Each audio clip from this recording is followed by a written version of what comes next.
Hello every one. ഇനി നമുക്ക് പഠിക്കാനുള്ളത് ഹിയറിംഗ് അല്ലെങ്കിൽ കേൾവിയെ കുറിച്ചാണ്. ഐയെ കുറിച്ചും ഐയുടെ പാർട്സിനെ കുറിച്ചും ഒക്കെ നമ്മൾ പഠിച്ചു കഴിഞ്ഞു. ഇനി നമുക്ക് ഹിയറിംഗ് അല്ലെങ്കിൽ കേൾവിയെ കുറിച്ച് പഠിക്കാം. അതായത് ഹിയറിംഗ് എന്ന് പറയുന്നതും ഒരു സെൻസേഷൻ ആണ്, അല്ലെങ്കിൽ ഒരു ഇന്ദ്രിയാനുഭവമാണ് അല്ലെ. കാഴ്ചയിലൂടെ നമ്മൾ പുറംലോകത്തെ കുറിച്ച് മനസ്സിലാക്കുന്നത് പോലെ തന്നെ കേൾവിയിലൂടെയും നമ്മൾ എന്ത് ചെയ്യാറുണ്ട്, പുറമേ നടക്കുന്ന കാര്യങ്ങളൊക്കെ മനസ്സിലാക്കാറുണ്ട്.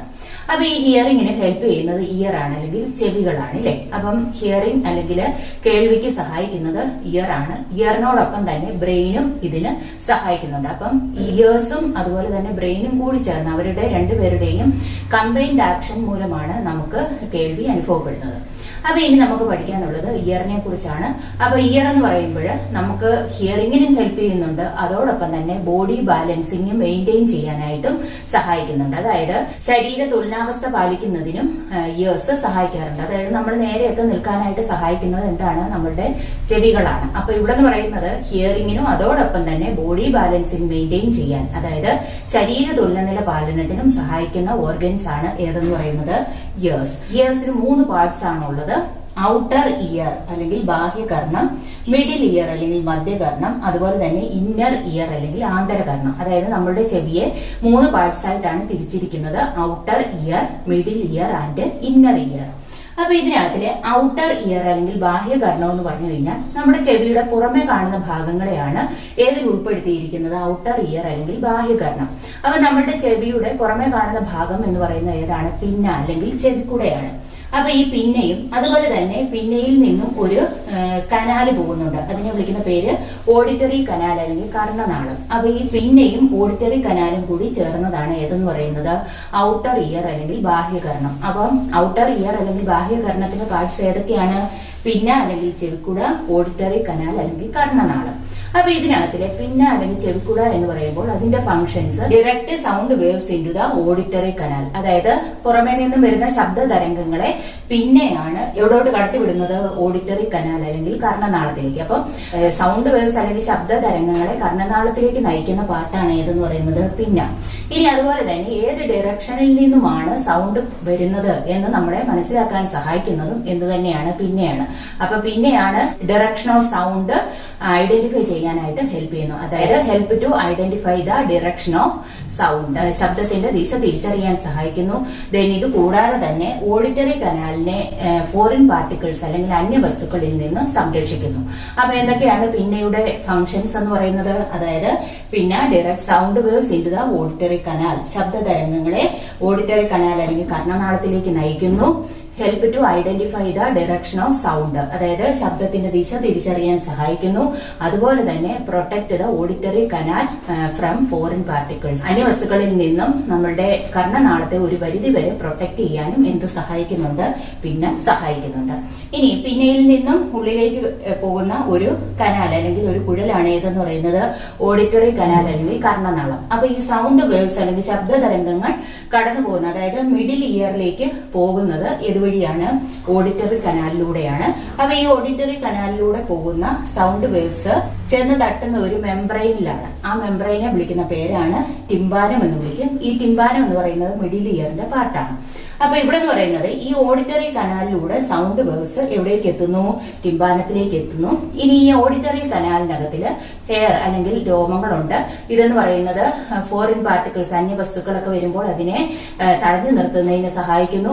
അതുപോലെ തന്നെ ജേംസ്, രോഗാണുക്കള്, ഡസ്റ്റ് പാർട്ടിക്കിൾസ്, പൊടിപടലങ്ങളിൽ നിന്നൊക്കെ നമ്മളുടെ ചെവിയെ പ്രൊട്ടക്ട് ചെയ്യാനായിട്ട് എന്ത് സഹായിക്കുന്നുണ്ട്, ഈ ഓഡിറ്ററി കനാലിലുള്ള ഹെയർ, അതുപോലെ തന്നെ അവിടെ ഇയർ വാക്സ്, കർണമെഴുകൊണ്ട്, സെബം, ഇതൊക്കെ അതായത് അവിടെയുള്ള ഗ്രന്ഥികളൊക്കെ ഉത്പാദിപ്പിക്കുന്ന സെബം ഒക്കെ എന്ത് ചെയ്യുന്നുണ്ട്, നമ്മളുടെ ഇയേഴ്സിനെ അല്ലെങ്കിൽ ചെവികളെ പ്രൊട്ടക്ട് ചെയ്യുന്നു.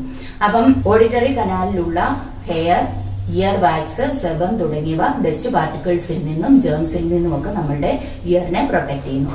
അതുപോലെ തന്നെ ഇയർ വാക്സ് അല്ലെങ്കിൽ കർണമെഴുക് എന്ന് പറയുന്നത് ടിയേഴ്സ് പോലെ, കണ്ണുനീര് പോലെ ഒരു ഡിസിൻഫെക്റ്റന്റ് ആണ്. അതായത് രോഗാണുക്കൾ കടക്കുമ്പോൾ രോഗാണുക്കളെ നശിപ്പിക്കാൻ എന്ത് സഹായിക്കുന്നുണ്ട്, ഇയർ വാക്സ് സഹായിക്കുന്നുണ്ട്.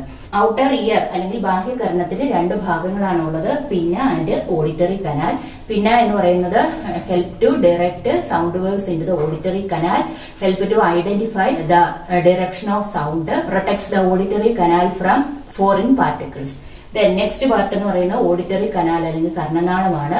സൗണ്ട് വേവ്സ് എന്ന് പറയുന്നത് ഉള്ളിലേക്ക് കടക്കുന്ന അല്ലെങ്കിൽ മിഡിൽ ഇയറിലേക്ക് പോകുന്നത് ഇതുവഴിയാണ്, ഓഡിറ്ററി കനാലിലൂടെയാണ്. അപ്പൊ ഈ ഓഡിറ്ററി കനാലിനകത്തില് ഉള്ള ഹെയർ, ഇയർ വാക്സ്, സെബം തുടങ്ങിയവയൊക്കെ എന്ത് ചെയ്യുന്നു, ഡസ്റ്റ് പാർട്ടിക്കിൾസിൽ നിന്നും ജേംസിൽ നിന്നും ഒക്കെ നമ്മളുടെ ഇയറിനെ പ്രൊട്ടക്ട് ചെയ്യുന്നു. ടിയേഴ്സിനെ പോലെ തന്നെ ഇയർ വാക്സിനും എന്തുണ്ട്, ഒരു ഡിസിൻഫെക്റ്റന്റ് അല്ലെങ്കിൽ അണുനാശക സ്വഭാവമുണ്ട്. ഇനി അടുത്തതെന്ന് പറയുന്നത് മിഡിൽ ഇയർ അല്ലെങ്കിൽ മധ്യകർണമാണ്. മിഡിൽ ഇയറിന്റെ പാർട്സ് എന്ന് പറയുന്നത് തുടക്കത്തിലുള്ള ഒരു മെംബ്രെയിൻ സ്ഥലമുണ്ട്, അതിനെ വിളിക്കുന്ന പേര് ടിംബാനം അല്ലെങ്കിൽ ഇയർ ഡ്രം, കർണപടം എന്ന് പറയും. ദെൻ അതുപോലെ തന്നെ ഇയർ ഓസിക്കിൾസ്, അസ്ഥി ശൃംഖല, ദെൻ യൂസ്റ്റേഷൻ കനാൽ. അപ്പൊ ഈ 3 ഭാഗങ്ങളാണ് ഏതിനുള്ളത്, മിഡിൽ ഇയറിനുള്ളത്. അപ്പൊ ഏതൊക്കെയാണ് മിഡിൽ ഇയർ അല്ലെങ്കിൽ മധ്യകർണത്തിന്റെ പാർട്സ്? ടിംബാനം അല്ലെങ്കിൽ കർണപടം, ഇയർ ഓസിക്കിൾസ് അല്ലെങ്കിൽ അസ്ഥി ശൃംഖല, യൂസ്റ്റേഷൻ കനാൽ. അപ്പൊ ഇതിനകത്തിലെ ടിംബാനം എന്ന് പറയുന്നത് ഓഡിറ്ററി കനാൽ കഴിഞ്ഞിട്ട് മിഡിൽ ഇയറിന്റെ തുടക്കത്തിൽ കാണപ്പെടുന്ന ഒരു മെംബ്രെയിൻ ആണ് ഏതെന്ന് പറയുന്നത് ടിംബാനം അല്ലെങ്കിൽ ഇയർ ഡ്രം, കർണപടം എന്ന് പറയും. അപ്പൊ ഈ ടിംബാനം എന്ന് പറയുമ്പോൾ അതിന് 9 to 10 മില്ലിമീറ്റർ ഡയമീറ്റർ അല്ലെങ്കിൽ വ്യാസമാണുള്ളത്. അതുപോലെ തന്നെ 0.1 മില്ലിമീറ്റർ തിക്നെസ്സുമേ ഉള്ളൂ. അപ്പം ചെവിക്കകത്തിലേക്ക് എന്തെങ്കിലും മൂർച്ചയുള്ള സാധനങ്ങളൊക്കെ ഇടുമ്പോഴത്തേക്ക് എന്ത് പൊട്ടിപ്പോകാനുള്ള സാധ്യതയുണ്ട്, ടിംബാനം അല്ലെങ്കിൽ കർണപടം. അതുപോലെ തന്നെ ശക്തമായ അടിയൊക്കെ ഏൽക്കുമ്പോൾ എന്ത് സംഭവിക്കാനുള്ള സാധ്യതയുണ്ട്, ടിംബാനം പൊട്ടിപ്പോകാനുള്ള സാധ്യതയുണ്ട്. അതിനുള്ള കാരണം എന്ന് പറയുന്നത് അതിന്റെ തിക്നെസ് അല്ലെങ്കിൽ കനം എന്ന് പറയുന്നത് എത്ര മാത്രമേ ഉള്ളൂ, 0.1 മില്ലിമീറ്റർ മാത്രമേ ഉള്ളൂ അല്ലെ. ഇനി അതുപോലെ തന്നെ അതിന്റെ ഡയമീറ്റർ അല്ലെങ്കിൽ വ്യാസം എന്ന് പറയുന്നത് 9 to 10 മില്ലിമീറ്റർ ആണ്. അപ്പൊ ഇവിടെ എന്ന് പറയുന്നത് ഈ ടിംബാനത്തിലാണ് സൗണ്ട് വേവ്സ് വന്ന് തട്ടുന്നത്. അതായത് പുറമേ നിന്നും വരുന്ന സൗണ്ട് വേവ്സ് പിന്നെ വഴി ഓഡിറ്ററി കനാൽ വഴി എവിടേക്ക് എത്തുന്നു, ടിംബാനത്തിലേക്ക് എത്തുന്നു. ടിംബാനം എന്ന് പറയുന്ന ഒരു മെംബ്രെയിൻ ആണല്ലോ അല്ലെങ്കിൽ സ്ഥലമാണ് അല്ലെ. ഈ ടിംബാനം ഈ സൗണ്ട് വേവ്സിനനുസരിച്ച് വൈബ്രേറ്റ് ചെയ്യുന്നു അല്ലെങ്കിൽ കമ്പനം ചെയ്യുന്നു. അപ്പം ടിംബാനത്തിന്റെ ഫംഗ്ഷൻ എന്ന് പറയുന്നത് പുറമേ നിന്ന് വരുന്ന സൗണ്ട് വേവ്സിനനുസരിച്ചിട്ട് വൈബ്രേറ്റ് ചെയ്യുക എന്നുള്ളതാണ്. അപ്പൊ വൈബ്രേഷൻസ് അല്ലെങ്കിൽ കമ്പനങ്ങൾ ഉണ്ടാകുന്നത് എവിടെ വെച്ചിട്ടാണ്, ടിംബാനത്തിൽ വെച്ചിട്ടാണ്. ഈ വൈബ്രേഷൻ ഇന്നർ ഇയർ അല്ലെങ്കിൽ ആന്തരകർണത്തിലേക്ക് പോകുന്നത് ഏതുവഴിയാണ്, ഇയർ ഓസിക്കിൾസ് അല്ലെങ്കിൽ അസ്ഥി ശൃംഖല വഴിയാണ്. അപ്പൊ ഇയർ ഓസിക്കിൾസിലൂടെയാണ് ടിംബാനത്തിൽ നിന്നുള്ള വൈബ്രേഷൻസ് ഇന്നർ ഇയറിലേക്ക് പാസ് ചെയ്യുന്നത്. ഈ ഇയർ ഓസിക്കിൾസ് അല്ലെങ്കിൽ അസ്ഥി ശൃംഖല എന്ന് പറയുമ്പോൾ അസ്ഥികളുടെ ഒരു കൂട്ടമാണ് അല്ലെ. അതായത് ഇവിടെ 3 ടൈപ്പിലുള്ള ബോൺസ് ആണുള്ളത്, മാലിയസ്, ഇൻകസ്, സ്റ്റേപ്പിസ്. അപ്പൊ ഈ മാലിയസ്, ഇൻകസ്, സ്റ്റേപ്പിസ് ഇവയുടെ ഗ്രൂപ്പിനെയാണ് എന്തെന്ന് വിളിക്കുന്നത്, ഇയർ ഓസിക്കിൾസ് അല്ലെങ്കിൽ അസ്ഥി ശൃംഖല. അപ്പൊ ഈ മാലിയസ്, ഇൻകസ്, സ്റ്റേപ്പിസ് എന്നിവയിലൂടെയാണ് ഈ വൈബ്രേഷൻസ് കടന്നു പോകുന്നത്. അതായത് ടിംബാനം അല്ലെങ്കിൽ ഇയർ ഡ്രമ്മിൽ ഉണ്ടായ വൈബ്രേഷൻസ് ഇയർ ഓസിക്കിൾസ് അല്ലെങ്കിൽ മാലിയസ്, ഇൻകസ്, സ്റ്റേപ്പിസ് വഴി എവിടേക്ക് പാസ് ചെയ്യുന്നു, ഇന്നർ ഇയറിലേക്ക് പാസ് ചെയ്യുന്നു. ഈ യൂസ്റ്റേഷൻ കനാല് നമ്മളുടെ മിഡിൽ ഇയറിനെയും അതുപോലെ തന്നെ ഫാരിങ്സിനെയും തമ്മിൽ കണക്ട് ചെയ്യുന്ന ഒരു ട്യൂബാണ്. ഇതിന് 4 സെന്റിമീറ്റർ ലെങ്ത് ആണ് ഏതിനുള്ളത്, യൂസ്റ്റേഷൻ കനാൽ. അതായത് 4 സെന്റിമീറ്റർ നീളമുള്ള ഒരു കുഴലാണ് ഏതെന്ന് പറയുന്നത് Eustachian canal. It connects middle ear to the pharynx. Middle ear അല്ലെങ്കിൽ മധ്യകർണത്തെ ഫാരിങ്സ് ഗ്രസനിയുമായിട്ട് ബന്ധിപ്പിക്കുന്ന കുഴലാണ് ഏതെന്ന് പറയുന്നത് യൂസ്റ്റേഷൻ കനാൽ. അപ്പൊ ഈ യൂസ്റ്റേഷൻ കനാൽ എന്ന് പറയുന്നത് ടിംബാനത്തിന്റെ 2 വശത്തുള്ള പ്രഷർ റെഗുലേറ്റ് ചെയ്യാനായിട്ട് സഹായിക്കുന്നു. അതായത് ഈ ടിംബാനത്തിന്റെ 2 ഭാഗത്തുള്ള 2 വശങ്ങളിലുള്ള പ്രഷർ അല്ലെങ്കിൽ മർദ്ദം ക്രമീകരിക്കാനായിട്ട് സഹായിക്കുന്ന പാർട്ടാണ് ഏതെന്ന് പറയുന്നത് യൂസ്റ്റേഷൻ കനാൽ. എന്തായിരുന്നു ഈ ഫാരിങ്സ് അല്ലെങ്കിൽ ഗ്രസനി എന്ന് പറഞ്ഞു കഴിഞ്ഞാൽ നമ്മളുടെ എയറും ഫുഡും പോകുന്ന അല്ലേ. അതായത് നമ്മൾ മൂക്കിലൂടെ എയറും അതുപോലെ തന്നെ വായിലൂടെ ഫുഡും എടുക്കുമ്പോൾ ഈ തൊണ്ടയുടെ ഒരു ഭാഗത്ത് എന്ത് ചെയ്യാറുണ്ട്, ടച്ച് ചെയ്യാറുണ്ട്. അതായത് ഫുഡും എയറും കോമൺ ആയിട്ട് ടച്ച് ചെയ്യുന്ന റീജിയനെയാണ് എന്തെന്ന് വിളിക്കുന്നത്, ഫാരിങ്സ് അല്ലെങ്കിൽ ഗ്രസനി. അപ്പൊ ഈ മൂക്കിലേക്കൊക്കെ ഒഴിക്കുന്ന മരുന്നൊക്കെ എന്ത് ചെയ്യാറുണ്ട്, നമ്മളുടെ വായിലേക്ക് വരാറുണ്ട് അല്ലെ. അതിന് കാരണം ഈ മൂക്കും തൊണ്ടയും അതുപോലെ തന്നെ വായും തൊണ്ടയും തമ്മിൽ എന്തോ ഉണ്ട്, ഒരു കണക്ഷൻ ഉണ്ട്. അതിനെയാണ് എന്തെന്ന് വിളിക്കുന്നത്, ആ കണക്ടിങ് പാർട്ടിനെയാണ് ഫാരിങ്സ് അല്ലെങ്കിൽ ഗ്രസനി എന്ന് വിളിക്കുന്നത്. അപ്പൊ ഈ മൂക്കും വായും തമ്മിൽ കണക്ട് ചെയ്തിരിക്കുന്ന പോലെ തന്നെ നമ്മളുടെ ചെവിയും തൊണ്ടയുമായിട്ടും എന്ത് ചെയ്തിട്ടുണ്ട്, കണക്ട് ചെയ്തിട്ടുണ്ട്. ആ പാർട്ട് ഏതാണ്, ഫാരിങ്സ് അല്ലെങ്കിൽ ഗ്രസനിയാണ്. അപ്പം ഈ മിഡിൽ ഇയറും ഫാരിങ്സും തമ്മിൽ കണക്ട് ചെയ്യുന്ന ട്യൂബിനെയാണ് എന്തെന്ന് വിളിക്കുന്നത്, യൂസ്റ്റേഷൻ കനാല്.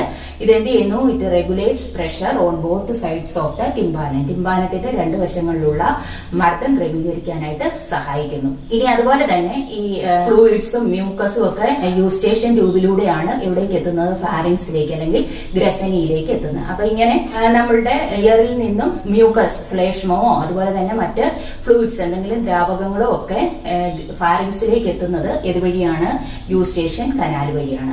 അപ്പൊ ഇത്രയും പാർട്സ് ആണ് ഏതിനുള്ളത്, മിഡിൽ ഇയർ അല്ലെങ്കിൽ മധ്യകർണം. അപ്പൊ മിഡിൽ ഇയറിന്റെ പാർട്സ് എന്ന് പറയുന്നത് tympanum, ear ossicles and Eustachian canal. Tympanum എന്ന് പറയുന്നത് വരുന്ന സൗണ്ട് വേവ്സിനനുസരിച്ച് വൈബ്രേറ്റ് ചെയ്യുന്നു. ഈ വൈബ്രേഷൻസ് എന്ന് പറയുന്നത് ഇയർ ഓസിക്കിൾസിലൂടെ എവിടേക്ക് പോകുന്നു? ഇന്നർ ഇയറിലേക്ക് പോകുന്നു.